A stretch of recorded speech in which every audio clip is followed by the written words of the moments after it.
জনজাতিৰ ওপৰত বিজেপি চৰকাৰৰ বৰ্বৰ সন্ত্ৰাস। পুঁজিপতি বেদান্ত গ্ৰুপক মাটি গতাই দিব লাগে। জনজাতিৰ ওপৰত বিজেপি চৰকাৰৰ বৰ্বৰ আচৰণ। জনজাতিৰ ওপৰত বিজেপি চৰকাৰৰ আৰক্ষীৰ বৰ্বৰ আক্ৰমণ। পুঁজিপতিক মাটি গতাই দিবলৈকে জনজাতিৰ ওপৰত অত্যাচাৰ। উৰিষ্যাৰ ৰায়গড়াত খিলঞ্জীয়াৰ তেজেৰে লুতুৰি পুতুৰি বেদান্তৰ খনি। মোহন চৰণ মাঝিৰ বিজেপি চৰকাৰৰ বৰ্বৰতাক সৰ্বত্ৰ ধিক্কাৰ। উৰিষ্যাৰ ৰায়গড়া জিলাৰ সেউজ পাহাৰৰ বুকুত এতিয়া জনজাতীয় লোকৰ তেজৰ চেকুৰা।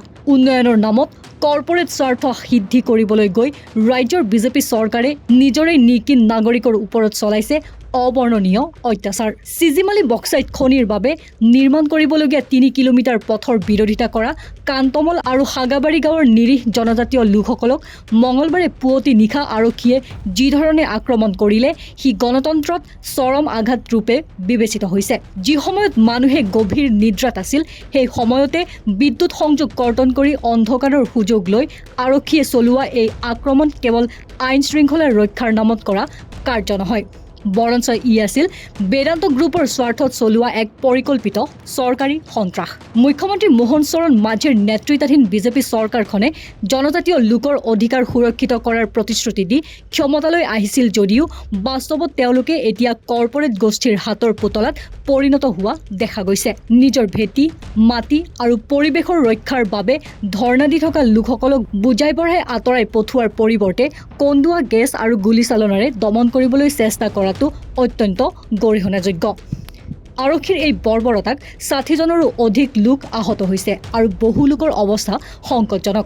চৰকাৰী পক্ষই আৰক্ষীৰ আহত হোৱাৰ কথা দোহাৰি নিজৰ দুখ ঢাকিবলৈ চেষ্টা কৰিছে যদিও প্ৰশ্ন হয় যে চৰকাৰে কাৰ স্বাৰ্থত নিশাৰ অন্ধকাৰত নিজৰে মানুহৰ ওপৰত জঁপিয়াই পৰিছিল।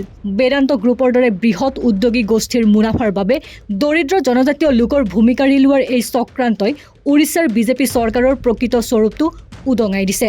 প্ৰশাসনৰ এই নগ্ন আক্ৰমণে এয়া প্ৰমাণ কৰিলে যে মোহন চৰণ মাঝিৰ বিজেপি চৰকাৰৰ ওচৰত মানুহৰ জীৱনতকৈ বক্সাইট খনিৰ মূল্য বেছি। আমি আমাৰ মাটি বক্সাইট খনিৰ বাবে উচৰ্গা কৰিব নোৱাৰোঁ বুলি কৰা প্ৰতিবাদকাৰীৰ আৰ্তনাদ এতিয়া ৰায়গড়াৰ আকাশ বতাহত কঁপি উঠিছে।